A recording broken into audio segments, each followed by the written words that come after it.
Salut les amis du Ciné Club, salut Andrés. Hello tout le monde. Collector d'antan, ben on a pris le risque. Hein. Oh là là. On a pris le risque et il faut assumer ses choix. Donc ses goûts. Et ses goûts, c'est vrai. C'est vrai qu'on vous a toujours dit sur la chaîne, si vous aimez les séries, les gars, ça va pas se le faire. Ouais, ben voilà, maintenant tu présentes. Ben, c'est pas une série, c'est un feuilleton, du moins comme on les appelait à l'époque.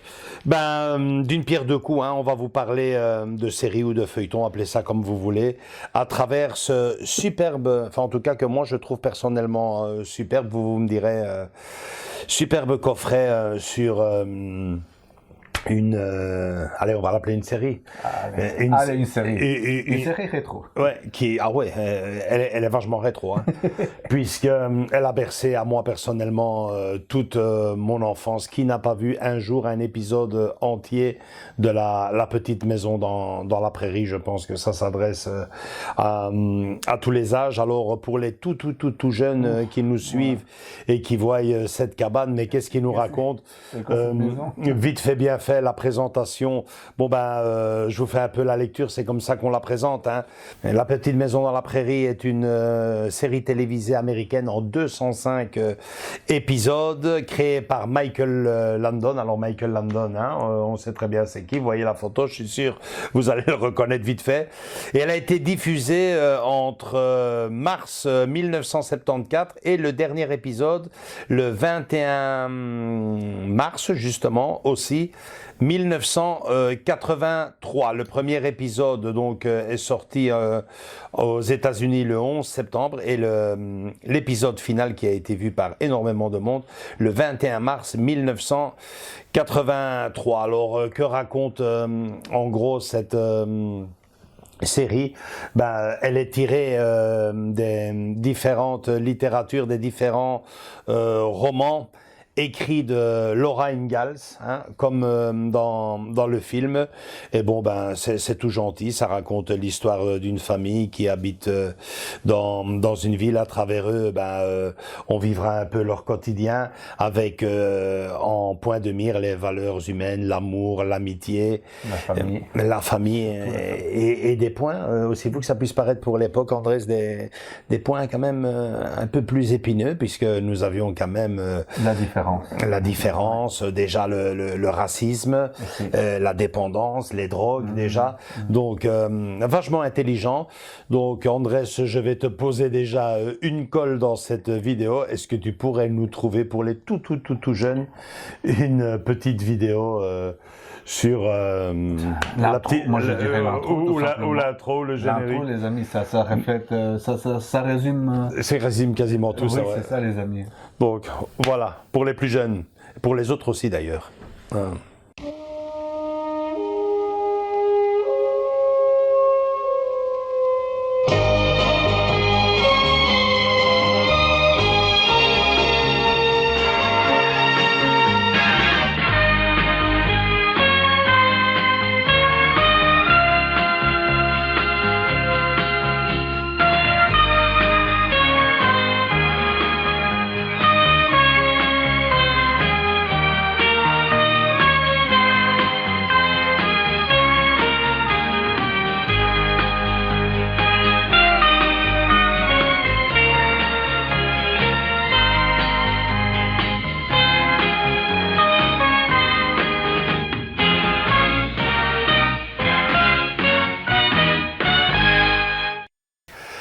les amis, voilà. Donc l'histoire se passe entre 1870 et 1890. Normalement, il nous explique que ça se passe à Walnut Grove dans le Minnesota.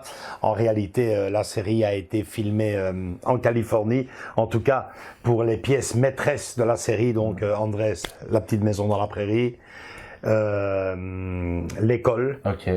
Et je pense qu'il y avait également l'église qui faisait office d'école. L'école aussi, c'est ce que je veux dire. Ouais. Je pense que les bâtiments principaux, beaucoup d'autres ont été aussi en studio.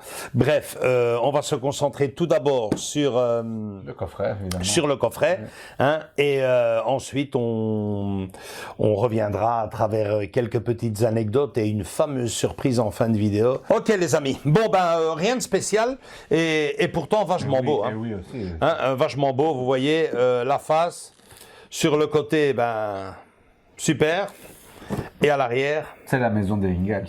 C'est la maison. Ni plus ni moins. C'est la maison des Ingalls, et ce qui est génial, c'est que bon ben l'ouverture, hop, vous retirez le toit. Et vous arrivez tout simplement sur la collection complète. Andrés va vous filmer tout ça et on se retrouve tout de suite pour discuter de ce qu'on a découvert ici, de ce qu'Andrés a découvert. Tu as déjà eu la chance, toi, Andrés? C'est la première fois? Pas ce coffret-là. Ouais, donc c'est la première fois que tu vas le découvrir. Ben voilà, il vous le fait découvrir et on se retrouve. Et alors tu mets la chanson, hein, la chanson. Hein. Voilà. À tout de suite, les amis.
suis honnête avec toi, Andrés, je ne me rappelais plus qu'il y avait ce bouquin. Eh ben, un petit bouquin en plus. Au moment où je l'ai ouvert pour te le passer pour faire ton montage, je me suis dit, bah, c'est quand même dommage, maintenant ils auraient pu mettre des photos ou un petit livret. Ils ont fait carrément mieux puisqu'ils vous ont mis un livre. Et attention, en français. Ils ont carrément mis un livre en français. Yeah. Patrick Loubatière, La petite maison dans la prairie de A à Z. Et forcément, de A à Z, ben, vous avez tout.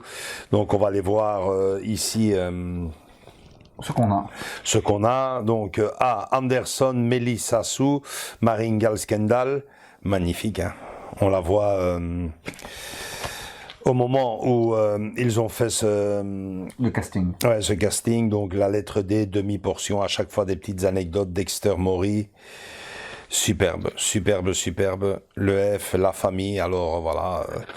Chaque fois des petites anecdotes de la série, forcément, hein, Shannon Dorothy, hein, la petite Jenny Wilder, hein, magnifique. Il y en a peu qui le savent, mais elle a aussi joué dans la série des photos superbes. Il y a une photo ici, Andrés, c'est d'un autre temps, hein, tous les deux occupés à prier, extraordinaire au pied du lit. Ah oui, mais ça... Là, c'est la folie. donc voilà... alors génial. Non, mais c'est super complet, quoi, je trouve, quand même. Là, déjà, le design quoi, du coffret, c'est très, très, très, très joli, quoi. Il fallait y penser, quoi. Carrément nous faire la maison des Ingalls. C'est pas mal, hein. C'est bien foutu, c'est en DVD forcément, 58 DVD pour l'intégrale de la série, donc ouais, donc vous avez l'intégrale des 9 saisons et puis vous avez l'intégrale des téléfilms, donc je vous fais un peu la lecture, hein. Tourné entre juillet et septembre 1983, donc à l'époque le dernier épisode, immédiatement après la fin de la saison 9, ça correspond, cette série de 3 téléfilms conclut les aventures de la plus célèbre famille de pionniers de l'histoire de la télévision. Découvrez ces 3 téléfilms et partagez l'incroyable destin des Ingalls et de tous les habitants de Walnut Grove. Alors pour ceux qui ne connaissent pas la fin, ben je ne vais pas vous la spoiler, mais je veux dire que la série est une petite pépite de mes souvenirs à moi jusqu'à la 8e saison. Je pense que la 9e commence à foirer. Et puis c'est un petit événement quand même, ce petit téléfilm. Ils se sont rendus compte qu'il fallait mettre un point final à tout ça et bon ben voilà, je pense que c'est vraiment un feuilleton, enfin une série de l'époque qui a bercé une certaine génération. Donc la mienne, la tienne, toi Andrés, raconte un peu. Aussi, la mienne aussi. Ouais. Ma grand-mère, ni plus ni moins. Mais qui comprenait presque pas français. Comprenait pas français, mais qui aimait voir cette série. À chaque fois, elle me disait, allez, mets-moi les Ingalls. Allez, mets-moi elle dit pas la famille Ingalls, mets-moi les Ingalls directement, boum. Club RTL pour les anciens. C'est incroyable, hein. Donc, magnifique, quoi. Donc, du coup, grand-mère regardait, je me mettais à côté. Et parfois, t'étais directement... Certains scénarios étaient tellement bien faits que tu regardais tout l'épisode et tu disais pas, c'est ennuyeux, qu'est-ce que ça parle. Non, très chouette. Faut se rendre compte qu'à l'époque, il vous plaçait ce feuilleton à un horaire. Moi, je me souviens quand je l'ai découvert, c'était carrément à 20h, 20h30. Oui, exactement. Ouais. Après le journal parlé, hein. Oui, vous vous rendez compte. Après le journal parlé, il vous le tapait. Après, évidemment, maintenant, je me demande, avec toutes les chaînes qui existent maintenant, ils doivent encore le diffuser sûrement. Sûrement. Écoutez, si je trouve l'info, voilà la chaîne et l'horaire à laquelle c'est. Mais c'est tellement intemporel, quoi. Ça, comme tu dis, ça parlait de tout. Même si c'était pas entre guillemets la bonne époque, mais ça parlait de tout, de l'amitié, de la famille, les chamailleries entre frères et sœurs, des problèmes avec le voisin, avec les camarades de classe, et j'en passe, quoi. Donc ça, comme tu dis, ça peut être tout aussi, on va dire, de maintenant, quoi. Tu te retrouvais identifié dans certains passages. Quand tu perdais, par exemple, il y a des épisodes où je me rappelle, où il perdait un chien, je crois, dans la famille, et tu te disais, waouh, où il y avait la différence. Il y avait un épisode où moi ça m'a marqué, où il y avait quelqu'un de petite taille qui est devenu. Ou un très gros et tout. Exactement. Ouais. Mais l'épisode, je te dis, de la personne de la petite taille qui était mis comme un clown ou voilà. Et du coup, du jour au lendemain, mais il était très intelligent. Il est devenu banquier, quoi. Donc voilà, ça parlait de tout, quoi, de tout. Et c'est ça qui, je pense, faisait la force et faisait un peu la différence de cette série, quoi. Enfin, ce feuilleton magnifique, en tout cas. Comme je dis, même si c'était pas de ma génération, même si c'était un téléfilm, un truc avec des personnes, c'était pas un dessin animé, j'étais petit quand je regardais. Ben, on regardait quand même et on aimait. Moi, j'ai passé ça à mon fils parce que ça ici, c'était un cadeau que j'avais fait de Noël pour ma femme. J'avais acheté ça en novembre 2010. Je lui ai offert en décembre, forcément, un cadeau de Noël. Ben, je me souviens qu'à l'époque, à partir du mois de janvier, quand les fêtes étaient passées, tous les soirs avant d'aller se coucher, un petit épisode, aussi fou que ça puisse paraître, un petit épisode de La Petite Maison dans la Prairie. On couchait le tout petit, il était trop petit, et Raoul le grand restait, et il accrochait à mort, quoi. Il accrochait à mort, et aujourd'hui, quand je lui parle encore, je dis, tiens, je vais faire le truc de La Petite Maison dans la Prairie. Ah, cool, c'est bon, parce que c'est vrai que ça touche beaucoup de valeur, et puis c'est certains épisodes, aussi fous que ça puisse paraître, même si ça retranscrit une certaine époque, 1870, 1890, rendez-vous compte, sont toujours d'actualité. Hein. Exactement. C'est fou. Hein. Je me rappelle certains épisodes où ça se passait dans l'école, quoi. Non. Les bagarres entre enfants et tout, quand tu étais gamin, tu te sentais identifié, quoi. C'est fou, quoi. Nous qui travaillons dans une école, justement, c'est toujours d'actualité, quoi. Les chamailleries entre filles, entre garçons aussi, les bêtises que certains font aussi à l'école. La fête annuelle, la Fancifer, carrément, c'était la fête du village, carrément. La fête du village, c'était ça, c'était la fête du village. C'était la folie, mais en tout cas, oui, en effet, c'est un truc. Il y a eu des très beaux épisodes. Hein, quand son fils est malade, qu'il le monte en haut dans une montagne. Et il était superbe. Là, c'était pas. Il avait de la fièvre et tout, le gamin. Il était condamné, le médecin. Et puis là, bon, il dit, je vais prendre mon fils. Quand la grande sœur, elle devient aveugle. Exactement. Voilà, c'était plein d'épisodes. On va pas tous les. Puis les enfants qui grandissent, les petits enfants qui arrivent. Non, c'était. Ils se marient, certains. Nelly, elle se marie, hein. Elle se fait bâtir une maison, Laura et tout. Non, franchement, c'était. Il y a eu des épisodes vraiment magnifiques. Je vous dis, jusqu'à la 8e saison, formidable. Et puis ça se gâte à partir du moment où les Ingalls déménagent et avec eux la moitié du casting de la série. Qui partent en ville. Et là, on n'en voit quasiment plus aucun. Ils vont habiter près d'un saloon. Je me rappelle plus très bien, mais je pense que Caroline va travailler dans le saloon où elle fait le nettoyage. Enfin bref, là c'est nettement moins bon et ils se rendent vite compte que faut vite boucler la boucle. En même temps, et c'est ce qu'ils font avec les 3 derniers téléfilms. En même temps, tout le monde a grandi. Tu le vois au fur et à mesure des saisons, pardon. Tu vois, tous les enfants grandissent, ce sont des jeunes femmes. Ils doivent passer à la suite, comme on dit. Mais c'est triste, hein, là tu vois vraiment ce que sont les contrats, quoi, hein, parce que je pense que c'est la 8e saison. Et à partir de la 8e saison qui termine donc avec l'un des plus beaux épisodes de souvenirs, c'est quand il monte avec son fils, avec Albert, je pense, et il monte dans la montagne et manifestement il est sauvé par un ange, on comprend. Et bon c'était l'épisode qui bouclait la saison 8, je pense, et puis la saison 9. Ils partent de Walnut Grove et voilà, c'est bâclé. Donc forcément, je suppose qu'il y a plein d'acteurs qui n'ont plus signé de prolongation. Et dans les 3 derniers téléfilms, on voit que Michael London a essayé vraiment de rappeler le temps du dernier épisode, le casting original. Mais malgré ça, il y a quand même des absents. Je vous en dirai pas plus. Allons découvrir comment. Maintenant, sinon, des petites anecdotes sur le tournage. Ouais, c'est vrai qu'il y avait vraiment des belles valeurs dans cette famille Ingalls, et pourtant il y avait aussi des belles tensions, puisqu'il semblerait quand même que Caroline et Charles, c'était pas vraiment comme dans le feuilleton. C'était pas l'amour fou. Non, Allez, non, mon père, non, tu non. les vois prier ensemble au pied du lit. Il y a eu l'amour fou, hein. Allez, Allez, non, une petite anecdote Allez, dis-nous. croustillant, comme on dit. Oui, Caroline, Choque-moi, choque-moi. oui, Caroline a eu le béguin. Figurez-vous, les amis, Caroline a eu le béguin, mais contre toute attente, pas pour Charles. Mais enfin. Non, non, non. À la saison 4, il y a un épisode qui s'appelle L'étranger à la maison. D'accord. En gros, ça raconte que Charles Ingalls doit partir en ville. Je crois que je me souviens tu de te cet souviens épisode. Ouais. Et Maintenant, je fais mémoire. il engage un menuisier Pour réparer, je sais pour pas réparer quoi, la grange cuisine. ou à l'intérieur. Ouais. Et Il était très jeune. il était très jeune. Et dans le feuilleton, on voit que. Avec quelques images ici, on peut pas mettre de vidéo, mais l'image vous l'avez ici.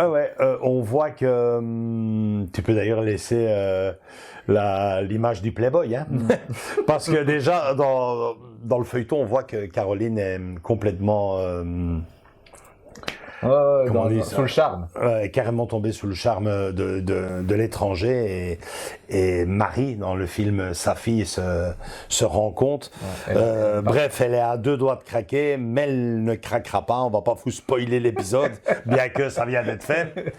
Mais si elle ne craque pas, si elle n'a pas craqué lors de l'épisode, elle l'a craqué dans la vie réelle avec ce fameux acteur qui s'appelle d'ailleurs Jill Gerard, alias Chris Nelson dans le feuilleton. Ouais. Il faut savoir que Karen Krasl, donc Caroline Ingalls dans la série en 2020-2021, a présenté ses mémoires, et dans ses mémoires, donc, elle révèle quelques petites news croustillantes. Donc En 2020, ouais, elle dit donc avoir eu une relation avec ce gars-là, une relation à l'époque. Il faut savoir qu'elle était mariée. Aïe, aïe, aïe, ouais, ça passe pas. Le couple ne marchait pas des masses, puisque le mari était quand même sous la dépendance de l'alcool. Et bon, elle a dû finalement tout lui avouer, puisqu'il semblerait que le don Juan lui aurait demandé d'aller voir un médecin, de prendre des antibiotiques, puisque il avait donc une petite maladie particulière. de quel genre? Une IST. Donc donc voilà. C'est pas vrai. Voilà, juste comme ça pour dire que personne n'est parfait, hein, parce que parce qu'on voit c'est vrai que dans cette petite maison règne le bonheur, et la droiture. c'est la perfection. Charles Ingalls, c'est ça, il faut la laisser. À aucun moment, il ne perd ses nerfs, juste une fois. Tu le vois, c'est le gars, je sais pas comment il fait, il voit que c'est la catastrophe, les enfants font des bêtises, les amis, son pote, il déconne à mort, mais lui toujours droit comme un nid, comme on dit, et toujours... Il y a juste une fois où il perd le contrôle, c'est quand il va chercher Edwards au saloon, et qu'Edwards s'emporte et blasphème. Ça la meilleure de lui. Fais-tu blasphème en plus? Et là, il lui envoie une droite, quoi. Ouais, Mais bon, voilà. Tout n'était pas parfait, mais forcément, maintenant, parlant sérieusement, vous imaginez bien combien d'années cette série a duré. Forcément, ça ne devait pas être tout le temps la vie en rose. Et pour conclure, une info absolument dingue. Bon, alors, avant de conclure, le plus beau pour la fin, presque, même plus beau que le collector. Si vous êtes vraiment fan, que vous avez aimé la vidéo jusqu'ici, que ça a évoqué chez vous de très très beaux souvenirs, le plus beau reste à venir, puisque figurez-vous que cette petite maison a été entièrement reconstituée à l'identique. Et quand je dis à l'identique, c'est à l'identique, hein. Pas de douche, pas de salle de bain. Je me demande quand même, il faudrait quand même mettre un chauffage central, parce que sinon on crève. La cheminée dedans, enfin une cheminée à l'ancienne. Et ce n'est pas aux États-Unis, puisque figurez-vous qu'ils ont reconstitué cette maison à l'identique à 2 heures de Paris. Mais bon, là, je me dis quand même, l'hiver... chauffage central, gaz, je sais pas. Et frigo, il devrait y avoir un frigo. Je pense qu'il doit y avoir un frigo. Écoutez, on va faire mieux que ça. On va aller carrément dans cette vidéo sur Booking et on va voir l'équipement. Voilà, en fait, on a trouvé l'équipement sur booking.com, donc vous pouvez aller louer. Vous allez voir, j'ai fait une simulation, mais on voulait quand même se concentrer sur l'équipement puisqu'on se posait la question. À 2 heures de Paris, je pense qu'elle est en Bretagne, et on se disait. Mon Dieu, en hiver, ça doit. c'est pas possible, Tu dis quoi. pas de douche déjà, ça commence. Puisque forcément, vous l'aurez compris, la cheminée, la réplique exacte de la cheminée de la famille Ingalls. Pierre massif. Mais évidemment, on ne peut pas l'utiliser. Hein. Ah ouais, ça c'est clair. Un incendie, là, c'est des allumettes. Hein. Ah ouais, bah ouais. Donc, elle est en bois, les amis. donc alors je me dis, mais c'est pas bon. Ça c'est pour l'hiver. Alors là, pour l'été, si vous tombez sous canicule, là on crève là, dans le cabanon. C'est un sauna, quoi. Alors voilà l'équipement de l'établissement complet. Alors il y a un parking gratuit, ben tu m'étonnes avec toute la place qu'il y a. Voilà, c'est ça. Autour, quoi. Il y a la climatisation, chambre non fumeur, machine à café, alors réfrigérateur, Ok, ça c'est déjà bien. Hein. détecteur de fumée et rien de plus, hein, les amis, rien de plus pour. Ok. Donc il y a la clim, il y a un frigo, une petite machine à café. Donc pour cuisiner, donc il n'y a pas de micro-ondes, c'est barbecue. Faut aller avec le À barbecue. l'ancienne, quoi. Il faut faire Alors, un peu de bois, quoi. Quand... il me semble, parce qu'il ne parle pas de. Ouais, pas de cuisine. Il ne parle pas de cuisine. Ouais, c'est ça. Mais bon, c'est pour ça que j'ai été faire une simulation et il propose chaque fois 2 jours, 1 nuit. Hein. C'est pas possible de rester une semaine. Mais c'est ça. Qu'est-ce que tu veux faire? Enfin, ça serait possible hein, pour des gens qui adorent ça, camper. Camper, mais autant aller faire du camping. Quoi. Mais bon, moi c'est bien de camper, mais il faut quand même aussi se laver et se doucher. Alors j'imagine la scène. Et cuisiner. J'imagine la scène, s'envoyer des seaux d'eau à poil dans la nature, ben, on finit au poste aussi. Bref, j'ai fait une simulation et pour 2 jours, 1 nuit, 2 adultes, 166 €. Ah, ça va. Bon, en même temps, ce que tu veux, il n'y a pas trop, c'est pas un hôtel 4 étoiles. Alors, vous, je sais pas les amis, toi Andrés, moi je me vois bien passer... 1 nuit seulement, mais bien pas sûr. plus. Pas plus. Ouais, franchement. Et maintenant, en été, quand il fait un peu chaud, enfin, tu vois. Moi, je me vois bien. Ils font des visites aussi qui durent 1h45, mais bon, évidemment, les visites se font en dehors des locations, si c'est pas loué. Donc, tout ça, c'est des possibilités. De temps en temps, il y a des gens qui louent. Alors, forcément, ils font pas les visites. La visite dure, je pense, 45 minutes. Il n'y a pas grand-chose à visiter, mais je peux vous assurer. C'est chouette, quoi. Le propriétaire est vraiment un fan pur et dur de la série, mais quand je vous dis fan, c'est fan. Il a vraiment été faire à la réplique. On a ici quelques photos, de toute façon. Ouais, j'ai été bluffé. Et franchement, l'idée est géniale et le prix, ma foi, assez abordable. Ça va. Hein. Ouais, ça va. Et on peut être content, nous les Belges et vous encore plus les Français. Ça serait vraiment un bon délire de se dire, allez, on va passer une nuit. Ouais. Pas plus. Donc voilà les amis, hein, si on descend un jour, attendez-vous à une vidéo. Hein. On va faire une reconstitution. Mais non, n'emballez pas trop la famille parce qu'il y a la maison certes, mais il n'y a pas l'église, il n'y a pas le saloon, il n'y a pas le village. Il y a juste la maison. Quoi. Il y a juste la maison et je ne sais pas ce qu'il y a autour. Donc, quelques points verts, quelques petits spots verts, mais sans plus. Je pense qu'il n'y a pas la grange qu'il y avait à côté de la maison. Non, ça serait trop. Ouais, donc ça serait... Ouais. Mais bon, il semblerait pour finir, c'est fou ce que je vais vous dire, mais il semblerait pour finir qu'avec le succès qu'il y a eu, ils essayent de recréer un peu le Walnut Grove de l'époque et ils parlent de mettre dans un premier temps dans les alentours de la maison, et c'est pas bête du tout, un saloon avec cuisine. Ouais, donc un saloon avec une petite restauration, vraiment où tu peux prendre avec le moulin comme le saloon vraiment comme le film, mais bon, bah, ça peut, d'ici quelques années, ça peut devenir carrément... et à côté, tu peux mettre des merchandising, etc. C'est pas mal. Tu peux mettre la boutique, tu peux mettre la boutique des Olson, mais en tout cas, le saloon, c'est vachement bien, bien imaginé, parce que bon, bah, t'es dans la maison, c'est génial, mais dis bon. Et après, tu vas aller manger à côté. Tu vas manger à côté, tu vas boire un verre, faire des photos et tout. Et bon, ben, ce petit week-end va passer. Vous imaginez s'il commence à recréer l'église comme si l'école et tout. Et même, ça serait même historique dans le sens que ça pourrait même intéresser à des gens qui font des courts-métrages ou des des scènes de film ou je ne sais quoi, tu vois. Ah. C'est chouette, hein, c'est bien réfléchi. Là. C'est tant mieux. Enfin, voilà les amis, un collector d'antan assez spécial parce qu'on a plus parlé de la série elle-même que du collector. Mais le collector fait partie. En tout cas, petite parenthèse, c'est un coffret très rare. Dans le sens que si tu veux le payer, si tu veux l'avoir, tu ne le trouveras plus au magasin. Déjà, ça c'est clair.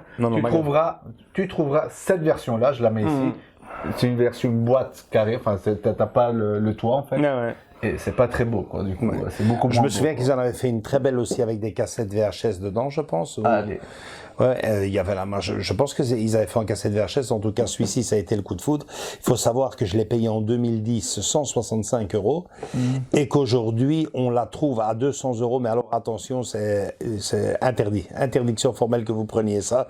D'ailleurs, on vous laisse même pas l'annonce puisqu'il semblerait qu'elle soit en état acceptable, mais que la maison en elle-même est fort abîmée. Ouais, non, et ça, franchement... Il y a des liens, enfin je l'ai vu passer plusieurs fois sur le Vinted et compagnie, c'est cher. C'est dans les 300 €. Exactement, c'est cher, ils les vendent cher. Il y en a qui exagèrent, hein, 600, 700. Exactement, c'est justement, on ne le retrouve plus, qu'est-ce que tu veux, c'est le prix qu'ils demandent et bon maintenant c'est au fan hardcore, mais bon. C'est vachement génial, hein, je le dis franchement aux jeunes familles, on est quand même en 2025, hein, on parle d'une série des années 70, mais franchement, essayez avec vos enfants, le temps d'une soirée, passez un épisode, vous allez voir, ça marche, moi en tout cas, avec mon fils, ça a marché en 2010 et je parierais...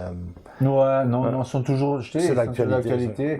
Comme tu dis... Ils sont très attachants. Exactement, les jeux d'acteurs, c'était... Et tu voyais Charles, il avait cette prestance. Et Laura, la petite fille espiègle et compagnie, sa sœur qui la remettait, qui était comme son papa, tu vois, très... Enfin voilà, c'était beau, c'était des beaux épisodes, des belles époques. C'était une belle époque. En tout cas, si vous l'avez chez vous, super les amis. Hein. Et si vous décidez à vous lancer, ça je dois pas vous le dire, ça coule de source. Commencez par l'épisode pilote qui dure 90 minutes et je peux vous assurer que c'est une vraie pépite, c'est magnifique, je l'avais jamais vu.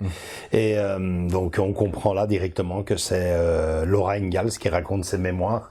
C'est vraiment son journal intime.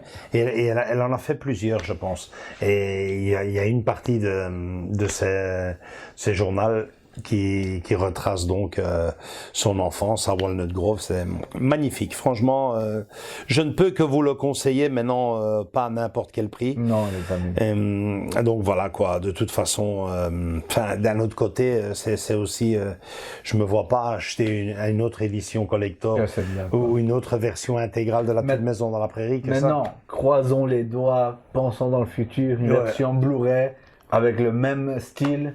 Bon, ça va être le prix, ça va être c'est clair. Mais au moins qu'ils réfléchissent, quoi. Ça serait bien, quoi. Moi, ça c'est clair, quoi. Je ne change plus, quoi. Le DVD, c'est plus cassé. Tentez votre chance, les amis. Regardez un peu à gauche, à droite. Allez faire les brocantes, vous savez. Chiner, comme ils disent. Ouais, parce que les gens font un peu tout et n'importe quoi. Ils pensent que le support physique est mort et enterré et que c'est fini. Et qui sait, si vous avez de la chance, en tout cas, de tomber dessus à moins de 300 € ou max 300. Je dirais même, ouais. Tu payerais encore 300 €. Enfin, il y a pas mal. Je vous ai pas parlé, mais le poids. Mais il y a en tout une soixantaine de DVD, non? C'est ça. 58 DVD. Voilà. 58 DVD, faites le calcul, quoi. Allez, 200 €, oui. Ouais, 200 €, ouais, parce que bon, après, c'est pas non plus grand chose non plus, hein. C'est que du DVD. 58 DVD, on va dire, même pas 5 €. Enfin, c'est 200 €. 250 €, allez. Voilà, 250 €, c'est un bon prix parce que finalement, il n'y a pas grand chose, hein. Vous retirez ça et voilà. Mais bon, voilà, c'est le charme. Vous mettez ça dans votre collection, ça fait super beau. L'idée est géniale. Voilà, les amis, c'est tout pour cette vidéo. Et la série est géniale. Et mon Dieu, il faut que ça puisse paraître. Qu'est-ce qu'elle vieillit bien, et on vous l'a dit. Beaucoup d'épisodes sont encore aujourd'hui d'actualité. À bientôt peut-être pour la petite maison dans la prairie, mais je vous promets que ça ne sera pas pour parler de la série, c'est pour... aller dormir. Ouais. Il y a des endroits comme ça que t'aimerais bien. Ouais, là j'ai vu ça et j'ai aussi envie de me faire, mais bon, ça c'était le fameux hôtel, on en avait parlé dans notre mensuel de l'année passée, l'hôtel de la plage, qui est donc tiré du film, mais qui existe vraiment aussi en Bretagne. Donc ça serait vraiment. Je pense qu'il y a encore des enroules qui se déroulent. Tu t'imagines Non, mais c'est un week-end en Bretagne. Hein. Petite maison dans la prairie et on fout le camp à l'hôtel de la plage. Génial. Bon, voilà les amis. Des idées pour faire des vidéos. Maintenant, l'argent, c'est autre chose. Allez, likez si vous avez aimé cette vidéo. Venez nous rejoindre dans nos différents réseaux sociaux, Facebook et Instagram. Et surtout, continuez à vous abonner. Les collectors d'antan, les amis, c'était comme ça. Ciao, ciao. Ciao.